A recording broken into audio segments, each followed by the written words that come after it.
It's Lazy Booking. It's A2D Radio. Lots of wrestling. Huge weekend to talk about with another fantastic guest who we loved a couple weeks ago and is back again. Like, subscribe, follow. Let's get going. Let's go. Everybody's got a price for the $1 Million Man. Who's that kid? Nick. He looks like Beaker from Muppets. The one on FS1, Nick Wright. Yep. Yeah. I got something. That's amazing. I did not even. I love that. If I get 5 women and they're all in the same room with me, we're going at it at 110%.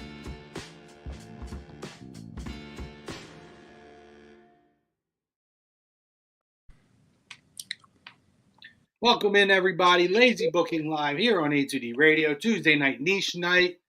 Your lead-in show to Flyers A2D, which is going to have a lot to talk about in their own right. But we got a heavy week that we're going to dive into, and we got about 45 minutes to an hour to do it. Apologize for the late start. Big storm over here in the East Coast, which clearly, our hearts go out to everybody in Texas and people in the mid West and all that who are going through lots of different storms right now. But we're here. We're ready to talk some wrestling. We're here to show some love to our sponsor, Dr. Paul Vidal at Specialized Physical Therapy. Him and his award-winning team can assist you with any long-standing or any new physical ailments that you have. So make sure you guys check out the website in front of you, specializedphysicaltherapy.com, or you can visit them at their physical locations in Burlington and Cherry Hill, New Jersey. Well, happy to welcome back guest co-host Eric Archer back to the show with a lot to talk about. Eric, how you doing, buddy? I'm good, man. Thanks for having me back on. Very excited to talk about the week ahead. Huge weekend for wrestling fans, whether you're WWE, AEW, NXT. Got a little bit for everybody. Some women's wrestling. Let's talk about it. I'm ready. Let's do it. Yeah, man. Lots to talk about, and we love it. Let's talk about it. And talk about it we will.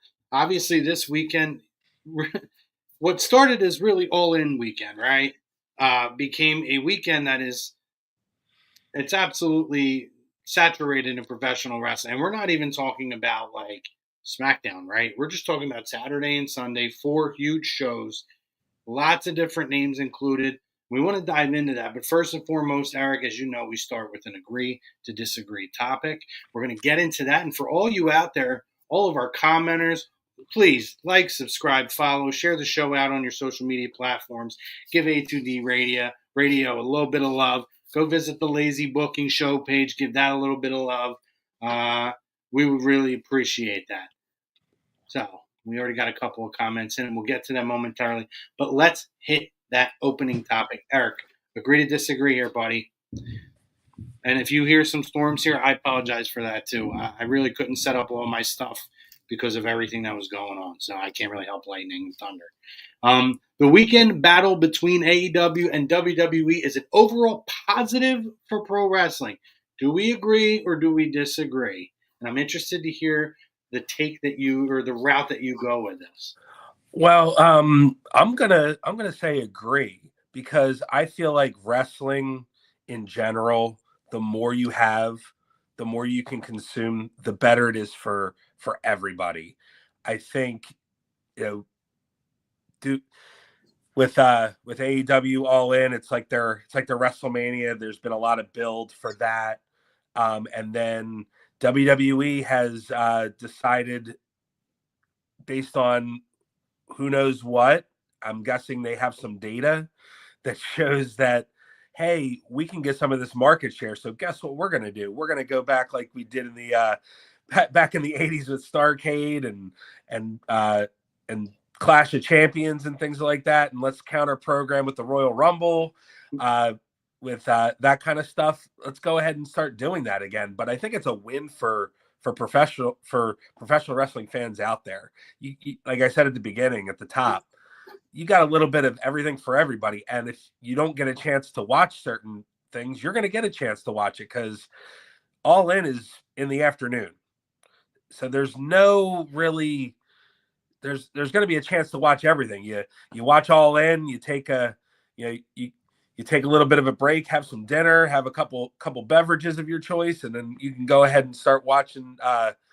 Evolution's on Sunday, right? So, and then you have Saturday too. You have Great American Bash. Am I saying that? So we have Great American Bash on Saturday and Saturday's main event, and then we have All In on Sunday afternoon, and then we end the weekend with Evolution. So I think it's just a win-win for everybody. You get a chance to watch who you want. You're probably going to see some of your favorites and maybe people that you haven't seen yet. Yeah, so no, All In is Saturday. Well, that's my mistake. So All In so is much. 3 p.m. So it's weird, right? Because we know this is going to be like a 5-hour show. So basically, it's that and NXT start at the same time. And I didn't see what time Saturday night's main event starts. I think that's at 8:00 on Saturday. That I got right. That I know I got right. But based on some of the things that I saw today regarding, Tony Khan had a call with the media today, and it sounds like it's going to be over well before Saturday night's main event. So I think there's going to be an opportunity, even if it's a 5-hour show. I think there's like an 8-match card, something like that. It's a pretty large card, which is typical of AEW. They like to jam a lot of people on the card. And but I will say this, they always seem to deliver on the pay-per-view with the matches. I know you and I have talked offline about how we feel about certain outcomes possibly and all that. I'm sure we'll get to that, but yeah, I think it's again going back to the beginning where there's opportunity for everybody to get what they want out of the weekend. You can watch as much as you want or as little as you want, and I think everybody will probably be pretty satisfied with all the events that are coming up this weekend.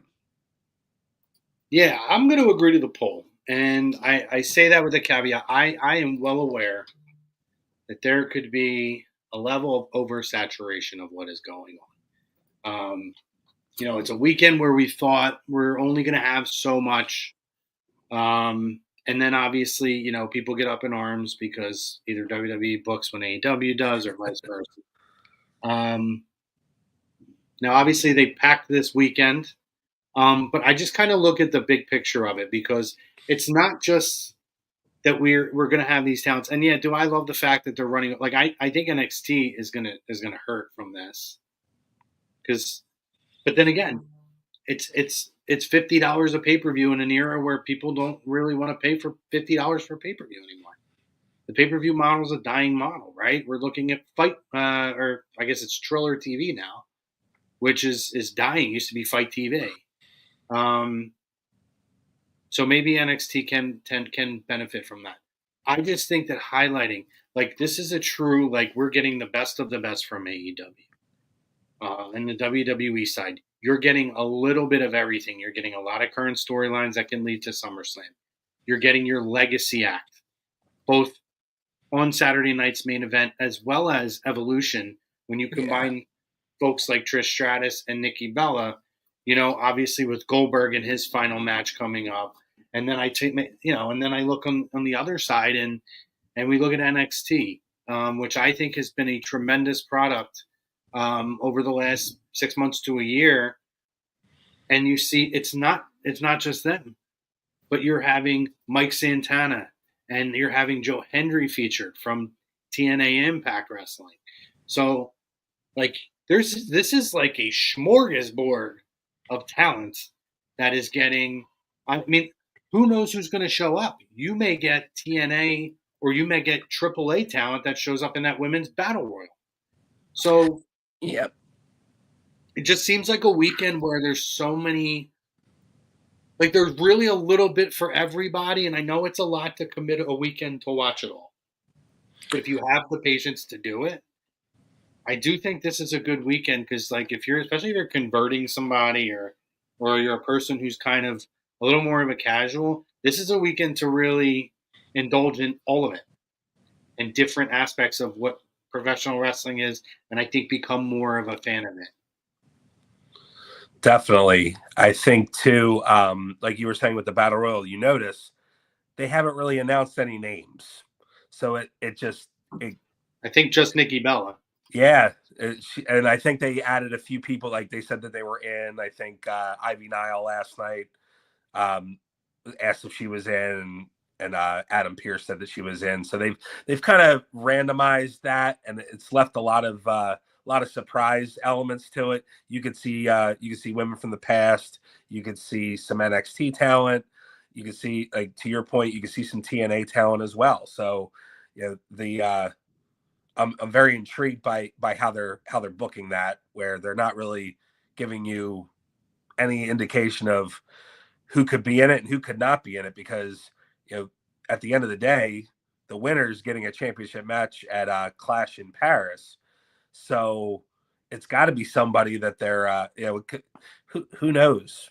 It leaves a lot to be a lot of interest there, and the surprise element. Yeah, no, I completely agree.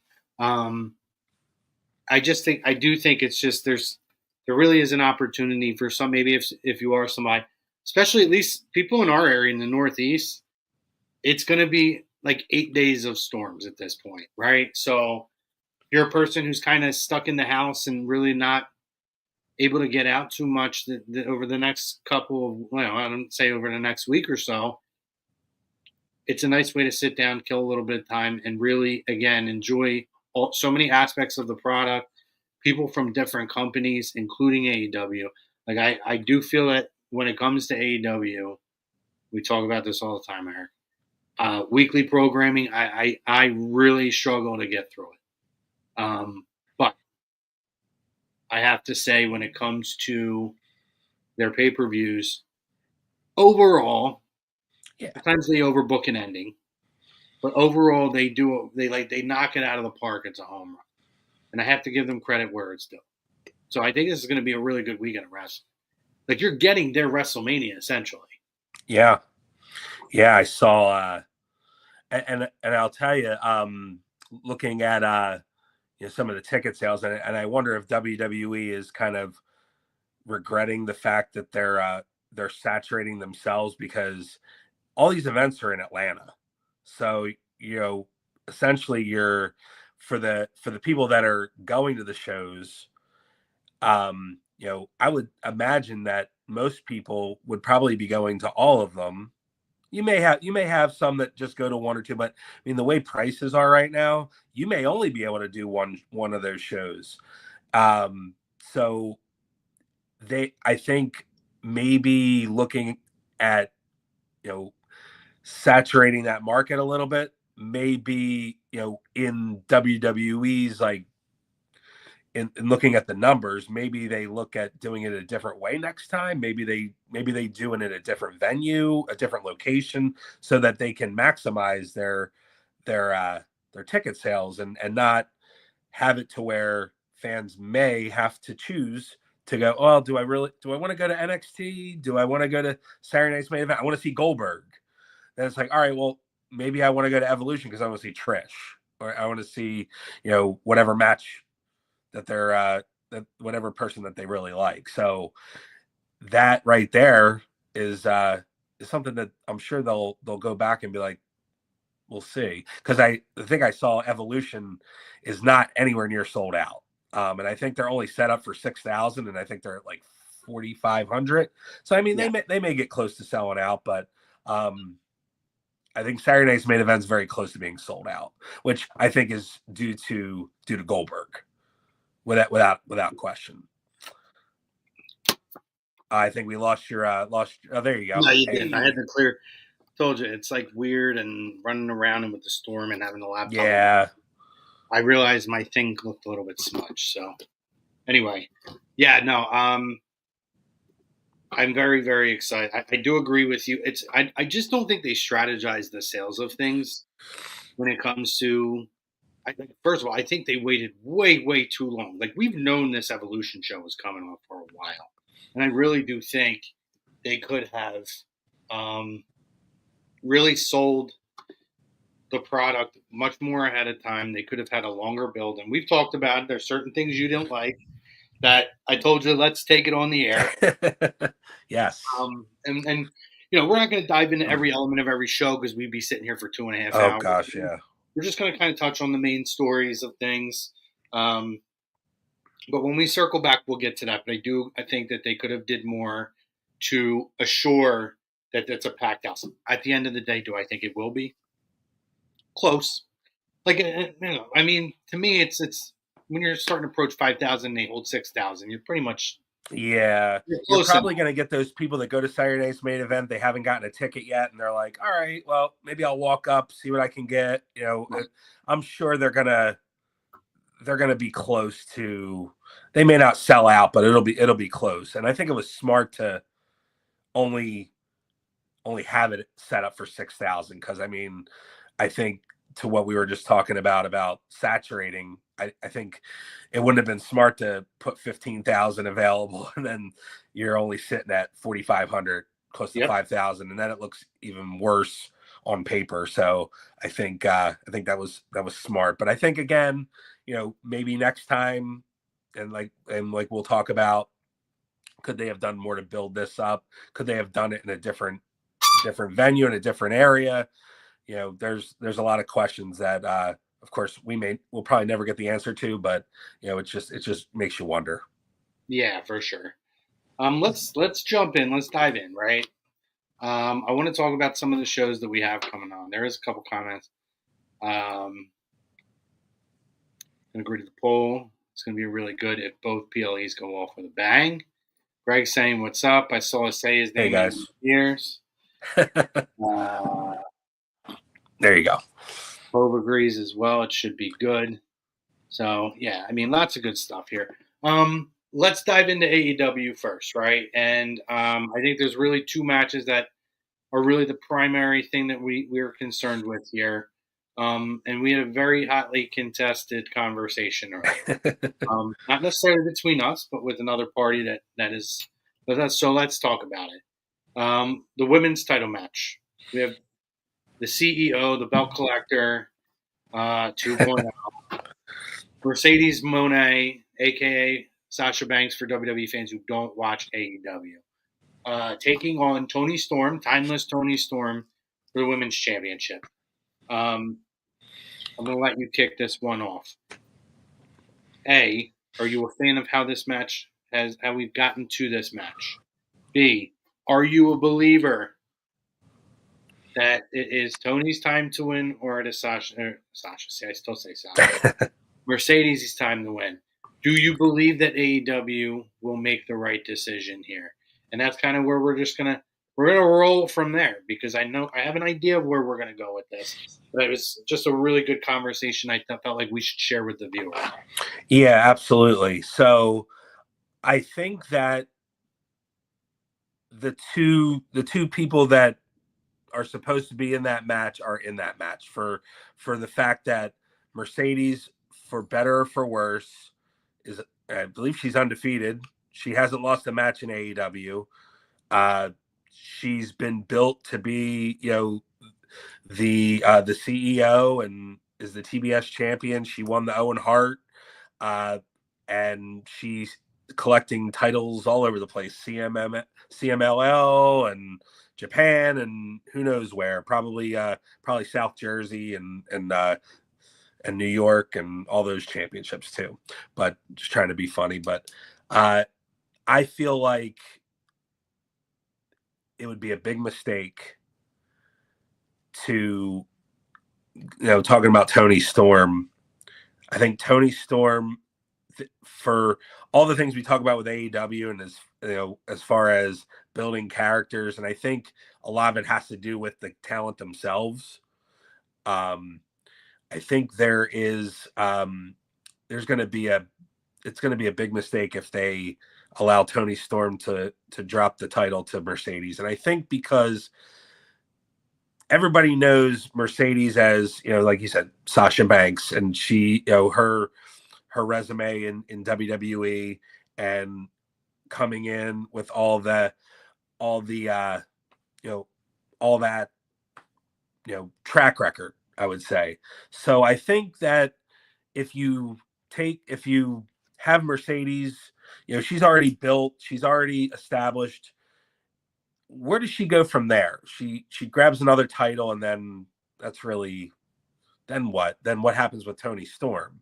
I know she did lose to Mariah May in that feud, and then came back strong, and it really, I think it helped her. But I think in this scenario, it's a little different because Mercedes is already established. It's not going to hurt her to lose this match. She's the TBS champion already. So I think Toni needs to win this match much more than Mercedes does. I'm hopeful that they make the right decision and are talking about Toni going over, but we've seen, as we talked about, you talked about the overbooking and the questionable stuff that they do. I would not be surprised if Mercedes were to go over and take the championship. It's funny we talked about that. So talked about the Tony Khan call today. It was brought up because there's a lot of questions about what exactly does Mercedes have control of with as far as her creative is concerned, and it got brought up, and Tony Khan flat out denied it, that she has creative control. The only person that has creative control is Tony Khan. So whether you agree with that or you disagree with that, he put it out there like he's putting himself out there saying like nobody here has it. So does that go into account on his decision making? Is he looking at it like, all right, well, they think that she has creative control. Maybe I do need to let Toni go over in this scenario. But it remains to be seen what they're going to do. I think it's going to be a good match. I think the buildup has been good. I think it's been kind of silly with like her coming out eating steak and having their little promos together, but I think all in all, you're going to get a good match, and it's going to be entertaining. I think Mercedes has stepped it up a notch. Not saying that she's like the best that they have. I think there's better wrestlers that they have on that AEW roster, but I also think that she has stepped it up a little bit. A little bit. Her match quality's gotten a lot better from where she started at the beginning. She's had some tough ones, but I think this could set up to be a really good match, and I think it's got good. And you don't know who's going to win, and that's where the best, where you get your best product is when going in. You don't know who's going to win going in, so I'm looking forward to seeing what happens, and I'm hopeful that it goes the Timeless's way. All right. Well, first and foremost, everybody who's out there, I see we got some viewers on here. Make sure you guys throw a like on this video, give it a share, and please comment in. We want to hear from you guys. Yeah. Right now we're on AEW All-In. We're going to be coming up to some of the WWE shows in a few minutes, so please come in, engage us, enjoy the conversation, get into the conversation. We'll pop your comments up. We'll respond to them, I promise you. But yes, in response to you. All right, first of all, this is who I said earlier. This idea that Mercedes is getting better. It's getting better because of Timeless Toni Storm. First of all, I don't think that there's a question of who's winning this matchup at all. I would be utterly, utterly, utterly shocked if Toni Storm wins. She should win, but I would be utterly shocked.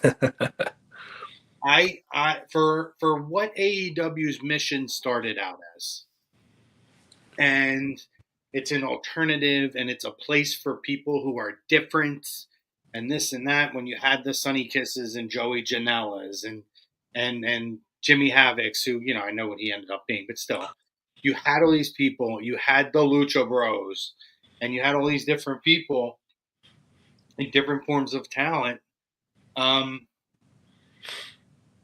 Nyla Rose. I don't buy into what the mission of AEW is. And this is where my problem comes in. So Mercedes is a made woman.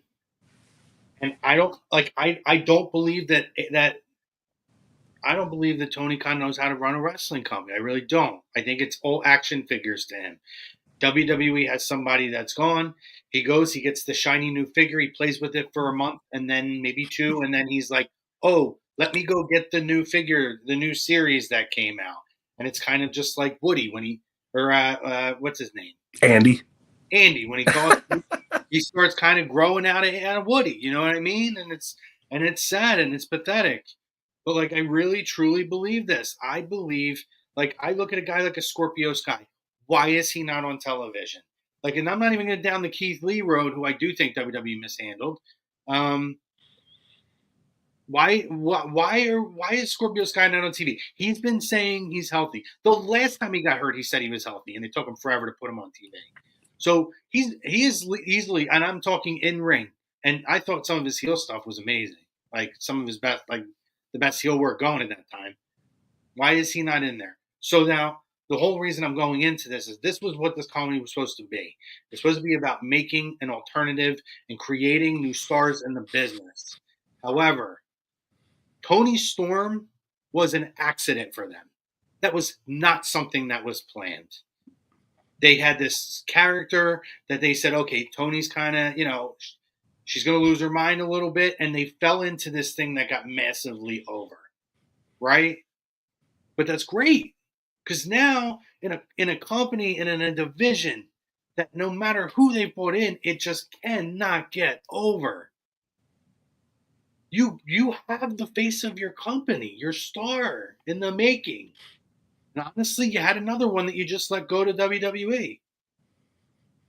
Right? That was your perfect heel in your face. You could have did a rivalry between them for years. That could have been your Brett and Shawn on the women's side. It could have been your Charlotte and Becky, or you know what I mean? And I like Mercedes. I said this to you a million times, Eric. I'm going to say it again. She is a WWE style talent. It does not work for me in AEW. This belt collector gimmick, it is a hard strain, hard reach from what Kenny Omega did a couple years ago, and even that was rough. Like, it wasn't always great. The Impact stuff was really cringy. Like, they really kind of like degraded Impact, and that whole thing was to make Kenny Omega look better, right? Another Tony Khan thing, by the way, who went on their programming and ran down the company they're supposed to be working with, which is what makes the difference between them and WWE right now and how they work with Impact. I digress. But this whole thing with Mercedes, Sasha, like, she is putting in her best work now because of she is working with Tony Storm. Because Tony Storm is making her character stretch. You know what her character reminds me of a little bit, Eric? Early Goldust, where you get this unpredictability, you get this sensual and sexual undertones. And it's, like the whole bisexual, like they embrace it. They're bringing the androgynous character. Correct. Androgynous character. That's a great word. It really does kind of remind me of that. And this whole thing with Mercedes is like you're getting the best out of her. But this belt collect, it's just so forced. Maybe I'm wrong. Maybe this whole build up over the last year, Eric, was to get her to feed her to Tony to get Tony to the next level. Maybe. I'd be shocked.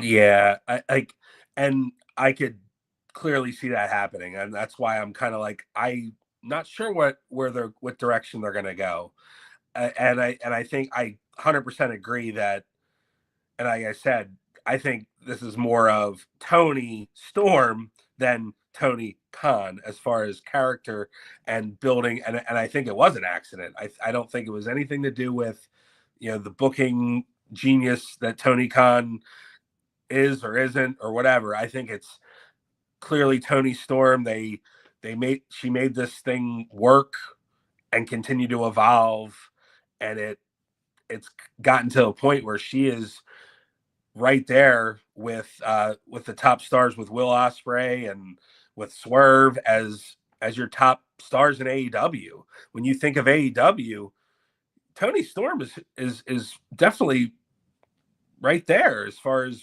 who you're thinking about. And I wouldn't be shocked if this is the last match on the card. It could very well be. And I think it's going to be? Probably not. I think, especially, and then we're going to talk about the next one, but I'd be curious to see what happens, if which one, because either one, I think I could see being that last match, but I guess we'll find out come Saturday. Yeah, I mean, I don't see. I would find it really hard to believe that it would be. I'm not saying it's not deserving. You're spot on. Quick shout out to our buddy here, Rue. Comments in, Mercedes isn't even the same ballpark as Tony Storm in terms of promos. Can't touch her on the mic. All her dialogue is delivered bad, like a high school play. Tony is a star, legit. And he follows up with, "Wow, I never looked the connection early, Gold Dust, but you're dead on." Yeah, I mean, I just like I asked you guys this earlier, and I got no response. In a year, it's been about a year since she's been in AEW, right? A little over? Yeah, a little over a year. Okay. Who has she gotten over in a year? Nobody. She feuded with Willow, and honestly, that didn't get her over. Willow got over on her own. Willow got over, by fighting with her own tag team partner, Chris Statlander. Yep. And B, what she's been doing in terms of working against the Death Riders and showing how badass she is and taking moves from men, that has put her on a next level. Yeah. So, who has Mercedes gotten over? I'm going to call out Nick on this one because he's the one who says it to us in our private chat. This idea that Mercedes constantly puts on, to me, it's rinse and repeat. It's the same match over and over. Yeah. And she botches. The thing about, I don't mind the whole 5 moves of doom. People gave Cena a problem for that. I think almost every wrestler has 5 moves of doom. Oh, yeah. You know what I mean? Yeah. I think what takes certain wrestlers like a Kenny Omega and a Will Ospreay and a Seth Rollins and these guys who are the next level, to me, that might be the top 3 in the world right now, in terms of in-ring. Yeah. And I look at those guys, and what makes them special is they do have the same kind of moves. We get the Falcon Arrow, we get this, we get that. Sure. But there's never a match that feels the same. It's not the rinse and repeat. And they could have – Okada has had how many matches with Omega, and none of them have ever felt like they're the same match. It's just – how many times have we seen Roman and Seth, and every match feels different? And they've been in that for over a decade. Yeah. And I just look at guys like that, and they're so special that, but I look at someone like Mercedes, and – just because what they do is good and the other person can take the move good, it doesn't make it a great match. And I just think it's a glorified independent style. I actually think she's kind of sloppy in the ring overall. And I just don't think that everything, because guys do all these high flying moves, maybe I'm like a boring guy. I get into it in moderation. I don't need it. And I do think that AEW is a very glorified independent company, which is fine. It's fine if that's what they are.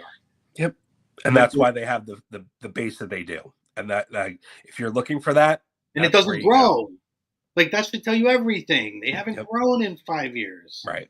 Which is fine. They have a huge following. So I still follow them. I like them. I support them. I'm definitely I'm just not one of those, they Claudio Castagnoli always has good matches. Great. I feel like it's the same match every time I watch it. Yeah. I do. I really do. I'm not saying it's not great, but there's nothing that super stands out to me.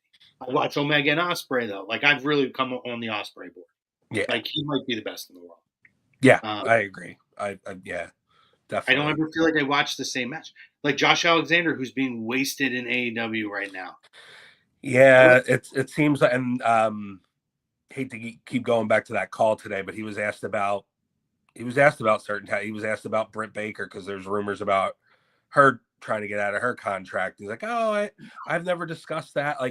You don't know whether he's just trying to just play damage control or whatever. But I think he's definitely Tony has a track record putting people on the shelf and then you never see them. Like you talked about Scorpio Sky, Keith Lee, Josh Alexander. I mean, there's plenty of people on that. Like there's plenty of people on that list, and it's sometimes it's frustrating because those are guys that you want to see, and then you don't see them for weeks on end, and then maybe never again. They signed Josh Alexander, and I implore everybody. Sometime within a year, the last year, there was a match, and you can look it up. It's on TNA Impact. And it's after they turned into TNA, so it's within the last year. Excuse me, a little over a year.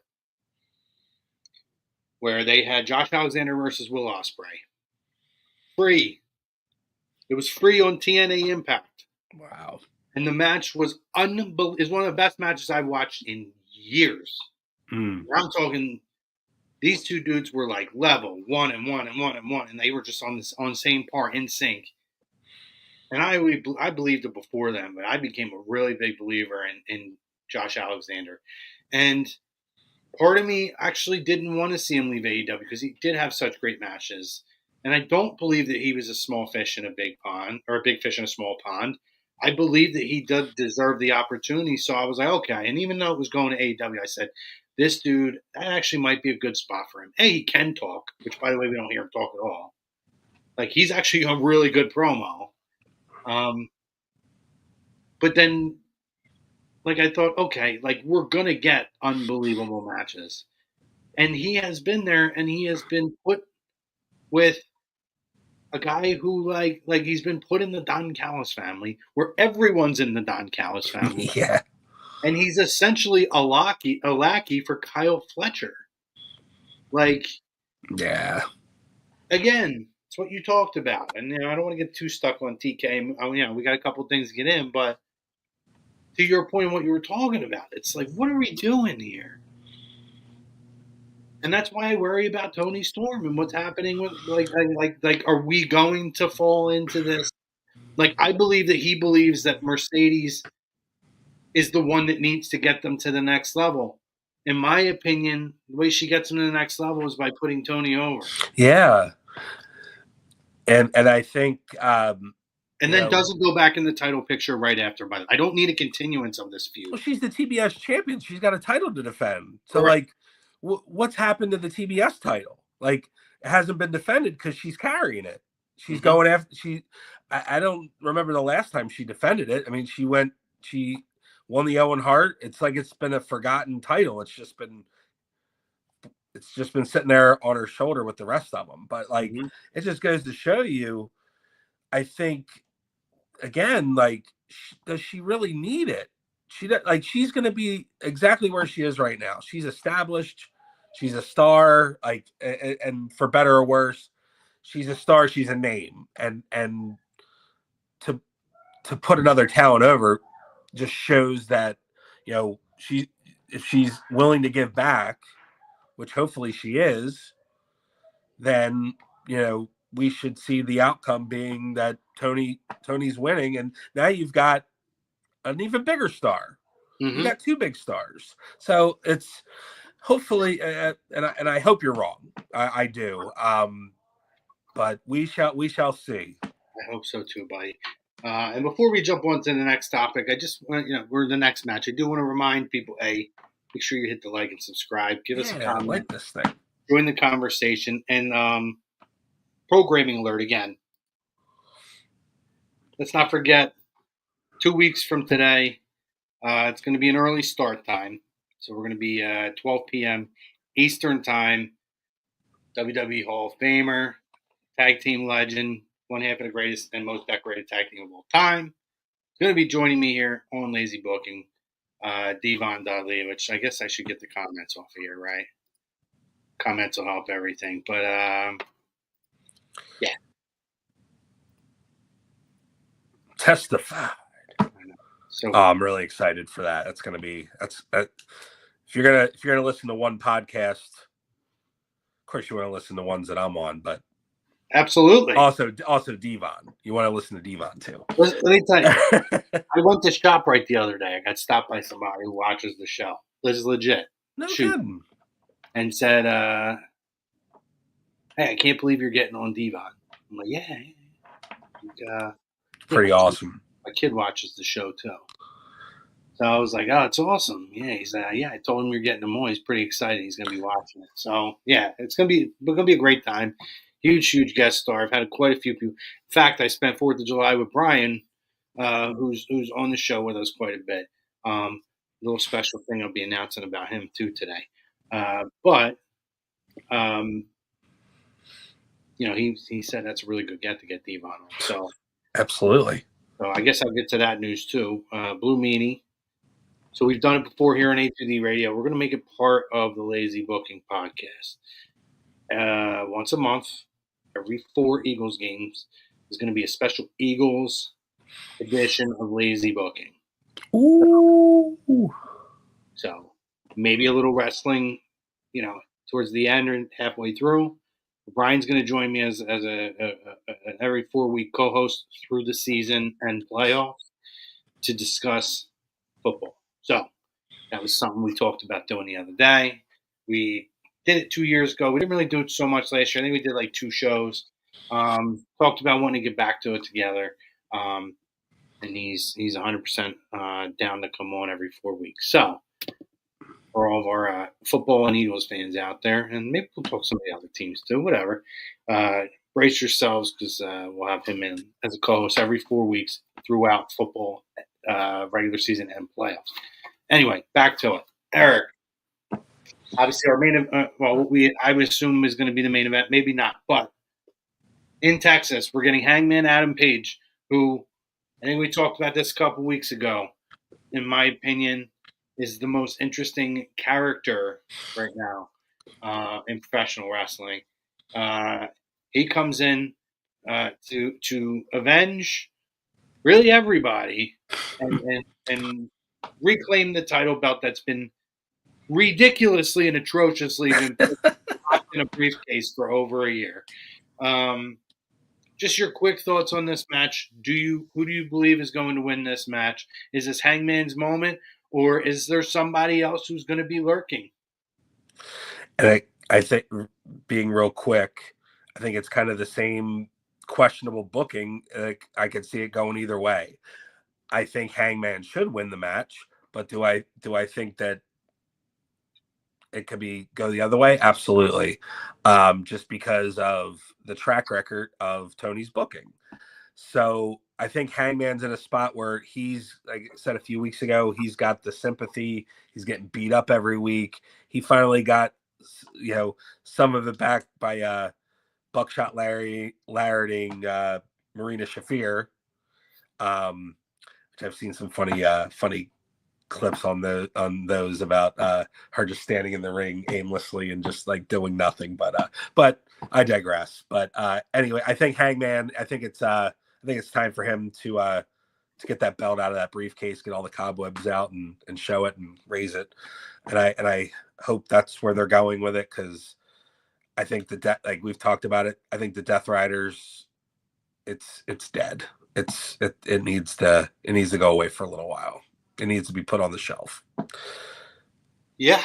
I mean, it's essentially it's the Blackpool Combat Club. It's the BCC, right? It's the system we've already seen. All they did was change their name and put a title belt on a briefcase. That's what they did. I'm not a fan of it. I don't think it's worked for a while. Again, I can't get over. Like, again, I'm going to go in this comment. We may not get some of these other shit, but what going through my mind. Cody Rhodes is with AEW. And, like, within, like, your first year or year and a half of the company, you make it so he can never be champion. Like, that's, like, yeah. You know what I mean?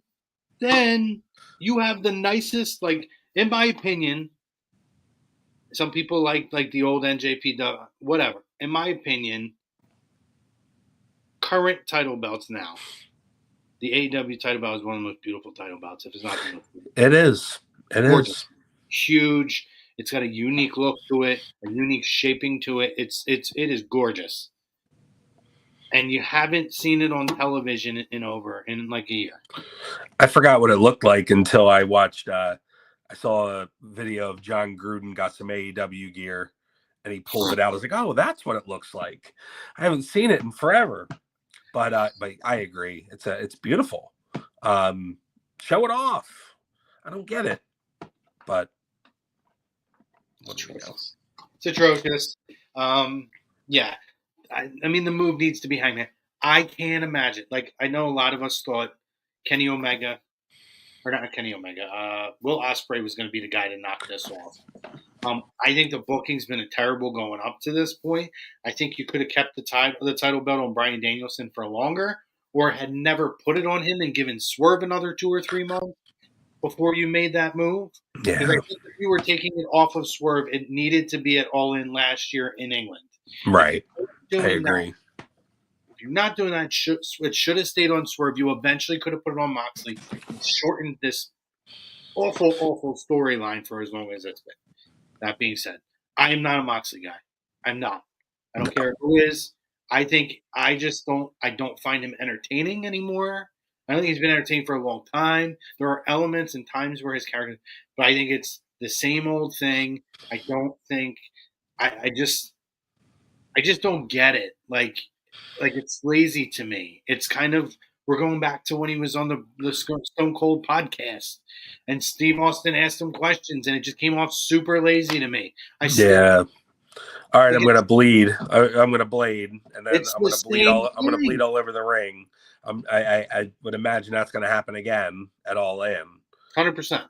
Yeah, it's kind of like you said, rinse and repeat. It's just bad. Like, the promos don't even, like, to me, the promo is the same thing every week. The best thing I think he said, and I was okay with it at first, was when he said, like, I was okay if you wanted to keep the belt off for 2-3 months, maybe, because I did like what he said. I thought it was meaningful when he said, "Why do you need to see the title belt? I am the title belt." Like, I think that was really powerful. Sure. But at the end of the day, the title belt is the symbol of what your stature is and your status. And they have one of them, and just to not have it at all, again, like, he shouldn't have been holding on to the title for as long as he has. So, anyway, it'd be interesting. I think Hangman goes, I can't imagine that he does.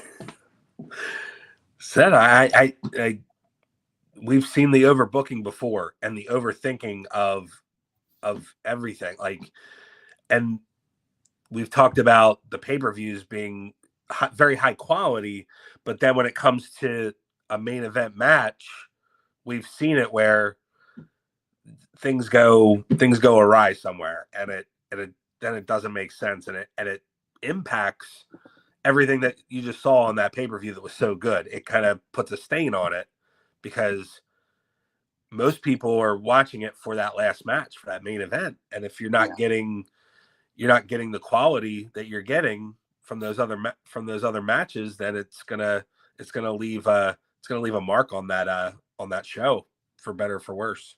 Yeah, I believe personally, I think you'll get and I'm okay with it if they do it in this instance.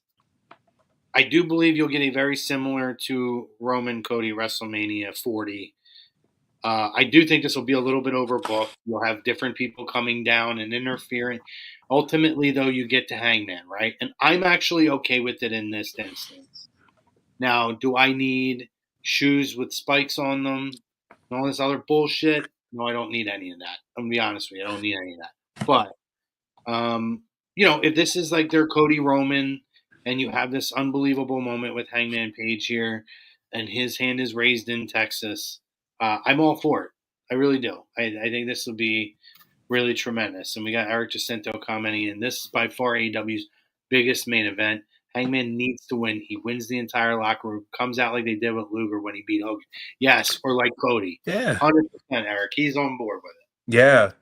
I think, and that's where I go back to the Death Riders situation. Like, at the very beginning of the Death Riders storyline, it seemed like that they were going to do like this takeover. And it really hasn't turned out that way.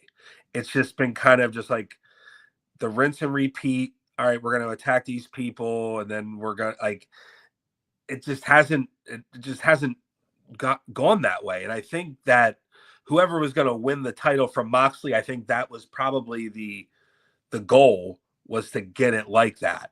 Do I think it's going to turn out that way? I think it should, but I think the way that they've booked the Death Riders, it really it doesn't have that same feel. And I hope that, you know, we do see Hangman win it, and I think it's very important that he does go over, because he's got that sympathy. He's got the fans behind him. I think it's very important, but I think it lost a lot of that from the way that the Death Rider story has gone over the last. It's been over a year. Has it been a year yet for them? It's kind of just like it just hasn't worked. Well, yeah, when you thought it was going to be Shane McMahon, and they did. They went the NWO Outsiders kind of style, and you're like, oh, well, other than Wheeler Yuta, it is kind of like, including Marina Shafir, it is kind of like old WWE people in the group. Yeah. But that's not the way it went. Whether that was an intention, maybe that was the original intention. It didn't work out with Shane.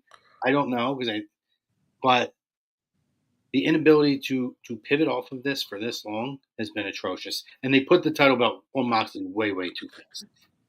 But it'll be interesting. I think it's going to be a strong card, good show. Let's try to get to, obviously, Saturday night's main event. There's really one main thing I want to just discuss about that. And obviously, it is the main event, which is Goldberg and Gunther. I actually thought the segment this week was very strong, and I almost forgot, Eric, that I think they actually did themselves a service by not putting Goldberg on too much in the lead up to this. They had the initial challenge they had last night. Outside of that, they really kind of kept him off of television, and I just think it was well done here. I was a huge critic a few weeks ago about this whole Goldberg situation.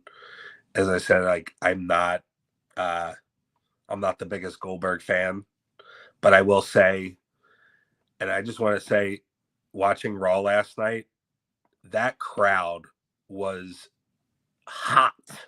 That was great. And that made that segment better than it would have been, because they were just, as soon as he pulled up in that car and started walking out, the Goldberg chants, and Corey Graves stole it, because I was thinking the same thing when I'm watching it. It's like, it feels like I'm watching WCW Nitro from '98, and he stole it from me from the Georgia Dome. He must be watching this. But anyway, I would say I agree. They've done a really nice job of building this.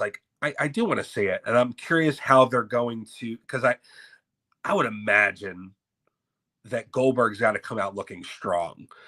He's not winning the championship, but he's got to come out looking strong in his last match. I think this is the last match you're going to see with Goldberg. So everything he's got, he's putting it in there. So you're probably going to see spears, and I would imagine you're going to see a jackhammer. I think Gunther's the right dance partner for him for his last match. I think that's going to be Gunther's going to make him look good. He's a pro. He's going to make him look good.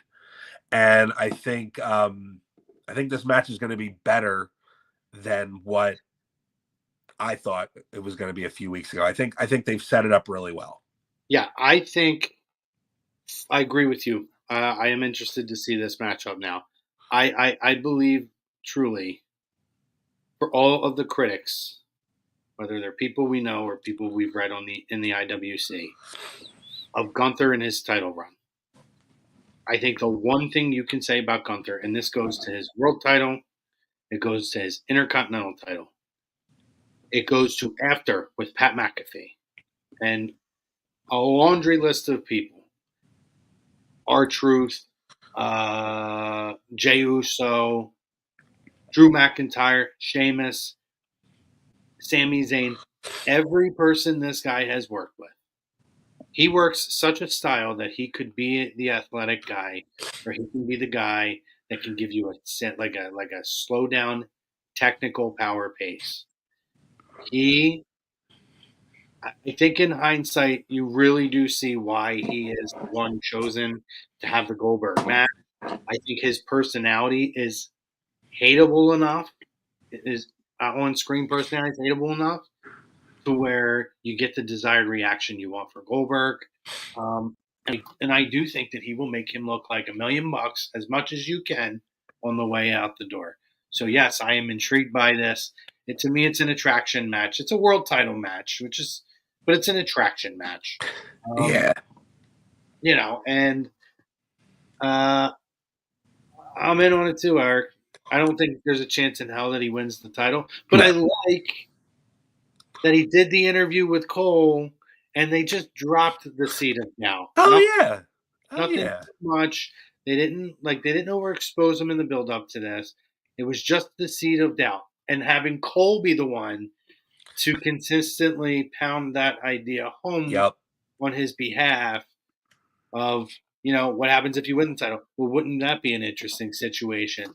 That's enough for me. It's like he won't, but what if he did? Right. It's not it's going to be a squat. There's no way he's winning, but maybe, just maybe, if he wins, what were to happen? It makes you feel like your intelligence isn't being like. What am I looking for? Insulted. Insult. There you go. You're not insulting my intelligence. There's no way Goldberg's winning this match. Is his last match. Yada yada yada. So, I'm intrigued. It should be good. And to answer Eric, I'm excited about All In more than Saturday Night's Main Event. I mean, you should be for AEW. I mean, it's because that's their WrestleMania. I would expect that to be a better quality, because that's their big show, but they've got a lot to prove as well. Absolutely. I guess something happened with our Facebook stream. So for anybody who jumped over, appreciate you. Yeah, thank you. It's something it might be something with the storm. I don't know what's going on. We appreciate anybody who jumped over here and is continuing to rock and roll with us through these last 5 minutes or so. I'm interested with it. Should be interesting. Moving forward, obviously, we have Evolution 2. We kind of touched on it earlier on how they handled the promotion of this event. So we're going to move on from that. We had an interesting conversation earlier, right? Obviously, we're going to have legacy acts. We have Trish and Nikki, who both can still work, coming back and being participants, as well as, NXT is going to participate in this. We're going to have Raw and SmackDown participate in this. So, and who else? Who knows who else, right? So, so I ask you now. I know you're not a fan of how some of these matches are. Just to give our viewers a quick catch up on this as we approach our final segment here. We had a conversation earlier today, and it was about having matches rushed and put together, having people put into matches who quote unquote didn't earn the match. And we had a bit of a debate earlier, and I said, let's save it for the show today. One of the specifics that I think Trish we can get on board with, right? Seems a little hot-shotted. They want to get her on the card. Okay, I get you with that. I think the one we disagree on was the Warriors, which it started because I said, oh, man, I'm super psyched, and you said I'm excited to see them together. I just wish that they would have done it in a better way. So I'm going to let you jump on there, and then I'll jump in after. Cool. In your side of this, why you are not a fan, and this is kind of encompassing a little bit of how this card was put together, right? Outside, like we have Bailey. I think we're really into that. Let's just say that real, because I know we're not going to be able to get into the match. We are very excited for the Bailey, Lyra, and Becky match. I really hope that they put Lyra over in this. But, I don't think they are. But I think Becky retains, which I think will lead to even more of a feud with Bailey and Lyra. Correct. which I think they have really good chemistry together. You could just Sure. tell. You could just tell like these segments and stuff. They've been really good, and I think it's brought the best out of Lyra as well. You're finally seeing that character. You can't like from NXT. She came over and there wasn't really a whole lot to her, and I think now you're seeing that character, and I think that's part of she's being put with this upper echelon talent, this established talent. I think she's taking advantage of it, which is great. To go back to I with Evolution, I think like we talked about, it's kind of been thrown together. There hasn't been a lot of build. I think there are a few matches that have story, like we talked about that triple threat, the Jade Cargill Naomi one that has obviously a lot of story behind that, and should come to an end here.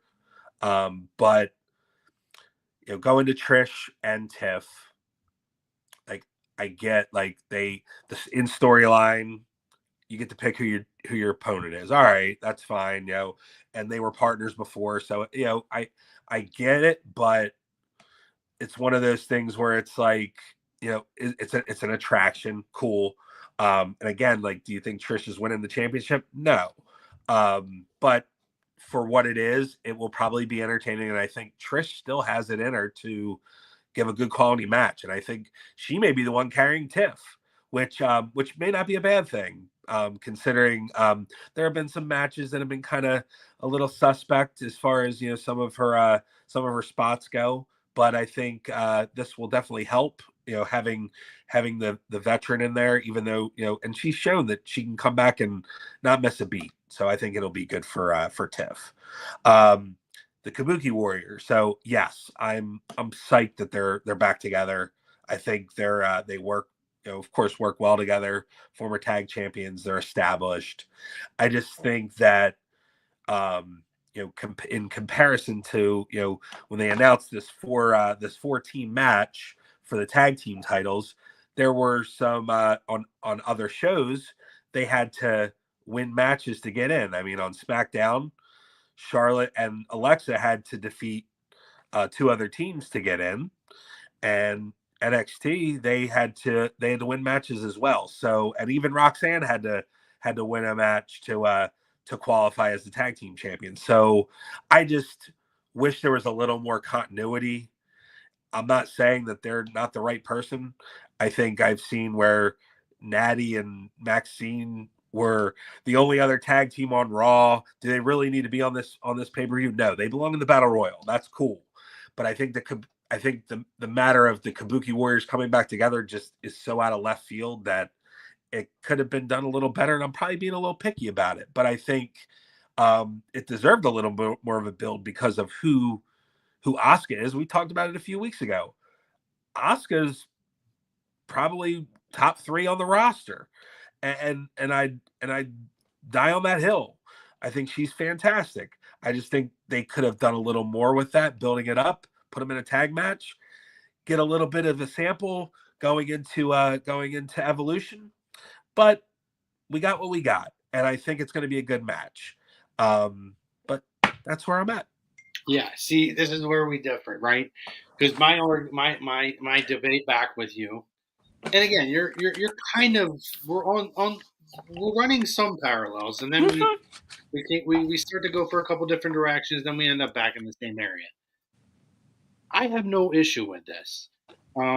Typically, I believe in a continuity. However, there is storyline continuity here. It was never said that any team in this tournament or in this match needs to qualify. Now, every general manager has gone about their own way of making a decision. And I said to you, hey, this is, in fairness, this might be the most qualified women's tag team champions they've ever had in terms of they became an actual tag team, and they're unbelievable chemistry-wise in the ring that you can make the argument that they are the most qualified to be in this match, which you didn't debate on that. However, I said to you, when you're a full-timer, there is a such thing as reputation carries some weight. accomplishment carries some weight. And it's not like Asuka has been around in losing matches like Solo Sikoa, and then boom, suddenly she's in a match, right? This is the opposite of that. They were tag team champions literally up, and they lost them right before they went out. And honestly, I think part of it they might have been because Asuka was hurt. So they literally lost the time. And then she's been out for almost 2 years, like a year and a half. Really, for 2 years, it's been her and Kyrie back and forth. So she comes back. We have Queen of the Ring. She goes for that, doesn't get it. Her buddy's getting her ass kicked, and she comes down and she saves her. And the opportunity is there. And I made the argument, at the end of the day, Adam Pearce might be the smartest one because he's got people who aren't real tag teams getting together to qualify. And Pearce is like, screw that. I have the best tag team right here, 2-time champions who have a chemistry together. I'm putting them in. I want that title on my brand. You could make the argument he's the smartest one out of all. So you're telling me that Charlotte Flair, a 14-time world champion, had to qualify to get in this thing, but Asuka and Kyrie didn't?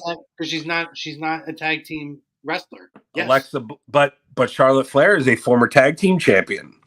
Alexa Bliss is also a former tag team champion. They're not real tag team. They're not. Listen, Steve Austin and Shawn Michaels won a tag team title together. Dude Love won a tag team title with Steve Austin. Okay, we get it. Alexa Bliss is a multi-time tag team champion with Nikki Cross. Okay, well, if Nikki Cross was her tag team partner, then I would say Nikki Cross and her to get into the match. But they didn't. Agree to disagree. But you're saying that your best wrestler on the roster, the number one talent that you have, had to qualify with a tag team partner that isn't her tag team partner, but let's just throw Kyrie and Asuka in there a legitimate tag team. Just because they came and asked. 2-time champions. Longest. They might actually be the longest reigning in terms of a cumulative They time. probably are. It's either them or Bailey and Sasha. Yeah, and I don't think it's so. Yes, my answer is yes to that. By the way, Okay. On our way out the door here, but it's a good conversation. I would love to come back and circle back on some of these kinds of conversations. No, this is great. This is what makes wrestling so great. You can have different opinions. You can agree to disagree. You can have fun conversations. You're not in a heated battle and an argument. This is what makes it so fun. It is. Can I answer this question? That's what I want to do. We're going to wrap up in about 2 minutes. I wanted you to give Prism, who, by the way, Prism, appreciate you, buddy. Thank you, man. In here. It's been a while since I talked to Prism. Prism's a long-time viewer and listener, though. Says, as someone who doesn't have a ton of time to watch wrestling during the week, if y'all had to recommend one show for consistent storytelling and one for better in-ring product, which would it be? We're talking weekly basis, Eric, not pay-per-views. So this is a great question. It's kind of a general question, you know, and I really like it. Eric is actually a very qualified person to answer this. So by all means. Well, thank you for the question, Prism. I would say storytelling, anything WWE, Raw or SmackDown, is probably where you want to tune in. And I'm going to throw a curveball here with the wrestling. Now, to Chrome's point, if you want to watch a monthly pay-per-view and you want to see good wrestling and you want to spend the money, you're probably getting you probably want to look at an AEW show.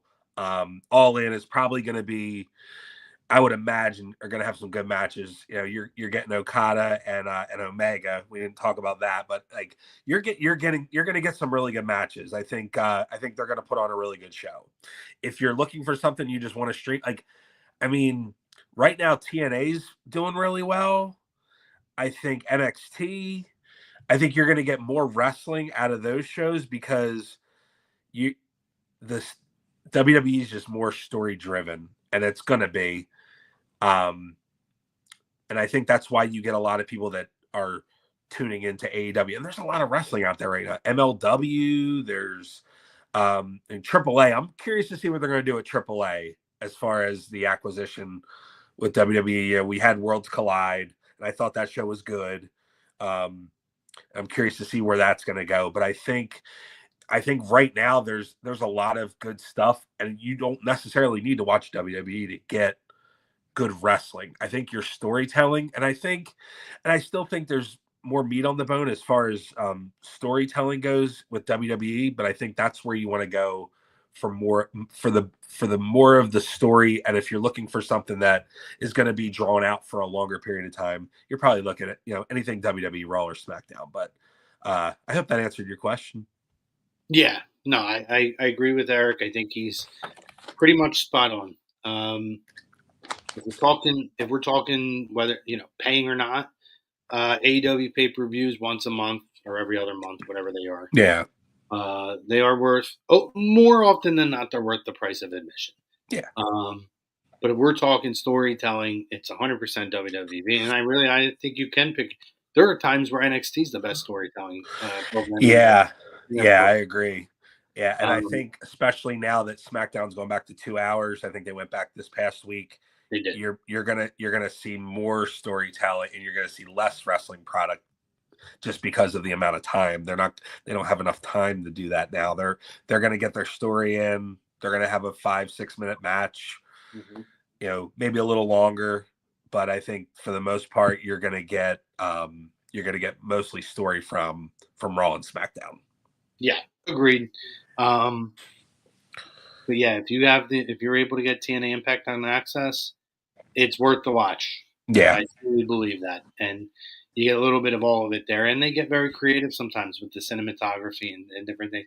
They're a company that's willing to take some risks. Yeah, which I appreciate about. They've come a long way, and I think the WWE. And we talked about Josh Alexander earlier. I wonder if he's like, man, I left for AEW. I could have been on NXT instead if I hung around. I know. But that's devil's advocate. That it's who's to say that was going to happen? 100%, absolutely 100%. Great show today, and Eric. Appreciate you coming on. Appreciate the comments, questions, the people who hung with us. I'm not sure what happened over on Facebook. Apparently, we got cut off our last 15 minutes.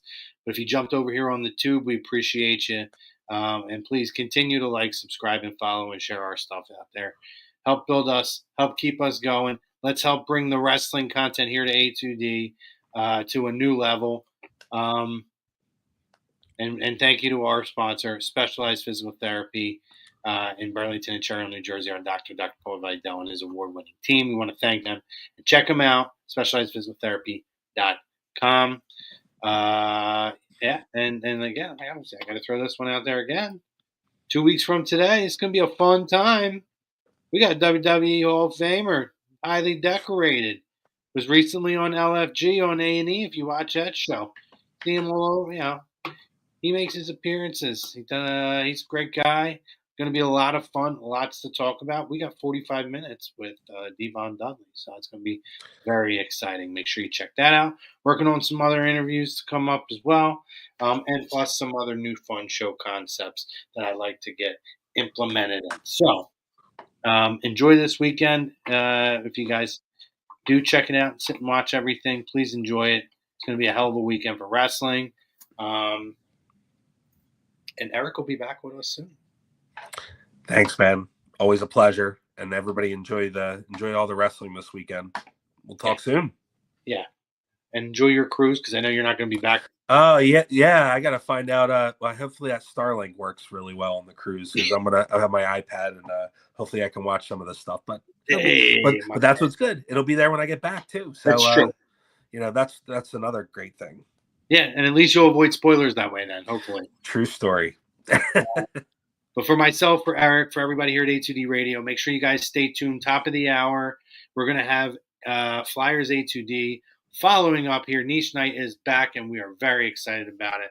But again, for myself, for Eric, and everybody here at A2D Radio, all the commenters out there, love you guys. Make sure you let anybody out there know that you love them. It's really, again, if you need a reminder, you see what's happening out here in Texas right now. It's heartbreaking. So every day, let somebody know you love them, give them a hug, and we love you guys. So take it easy and have a good day.